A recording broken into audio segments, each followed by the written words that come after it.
dirais que chez nous, ça a toujours été une habitude d'avoir souvent des stagiaires, voire des apprentis. Mais les apprentis, c'est plutôt plus particulièrement depuis une dizaine d'années où c'est un ancien stagiaire qui nous a proposé de prendre son fils comme apprenti. Et de là, on est rentré dans la démarche de contrats d'apprentissage qui se sont renouvelés pratiquement jusqu'à aujourd'hui. Et aujourd'hui, dans le cadre du GAEC, nous continuons avec un apprenti. Comment on trouve des apprentis? Ça se fait souvent par relation. C'est souvent des gens qui nous connaissent, qui nous demandent.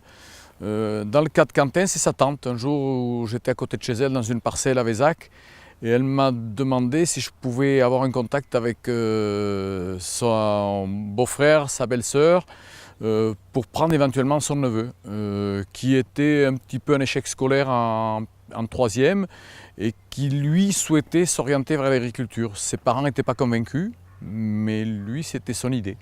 Notre rôle en tant que maître d'apprentissage, je pense que c'est d'apprendre la pratique. C'est à la fois avec les animaux, c'est à la fois avec le matériel, c'est à la fois sur la sécurité.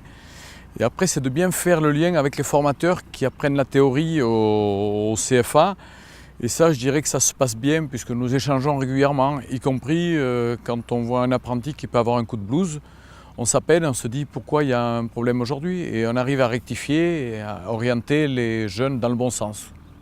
On travaille également en CUMA, j'ai une petite dizaine de collègues qui sont aussi assez sensibles et il arrive que l'apprenti soit amené à travailler avec les collègues et je dis que c'est une bonne chose, ça lui apprend toute cette vie en collectivité.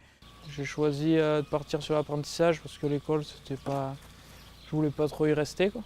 Je suis parti en CAP au lycée agricole, au CFA. Je suis venu chez Jean Bougnol. Ensuite, j'ai fait le BEPA. Et là, maintenant, je suis revenu pour 2 ans, pour le BPREA, pour pouvoir m'installer. L'apprentissage me permet de mettre en œuvre ce que j'apprends au CFA.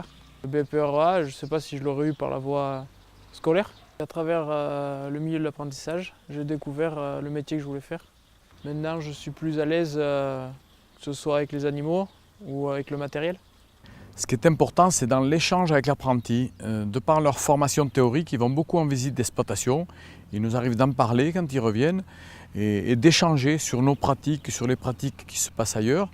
Et je dis que si nous, on lui apporte quelque chose, je pense qu'on est là pour ça, mais également l'apprenti, à certains moments, nous apporte un certain savoir ou des idées nouvelles. On peut dire également que l'apprenti peut constituer à certains moments un complément de main-d'œuvre, en particulier dans le déplacement des animaux, où des fois une personne de plus c'est bien utile. Et puis il y a également l'apprenti qui a un petit peu d'expérience, qui peut effectuer certaines tâches tout seul et me libérer du temps. Si vous aussi vous voulez embaucher un apprenti, sachez que nous prenons en charge la publication de votre offre d'emploi. Pour cela, il suffit de nous retourner la fiche de renseignement que vous pouvez télécharger sur le site internet de la Chambre d'agriculture. Par ailleurs, si vous embauchez un apprenti en 2018, vous pourrez profiter d'une intervention personnalisée sur votre exploitation pour faciliter l'accueil de l'apprenti. Cet appui inclura la réalisation ou la mise à jour de votre document unique d'évaluation des risques professionnels.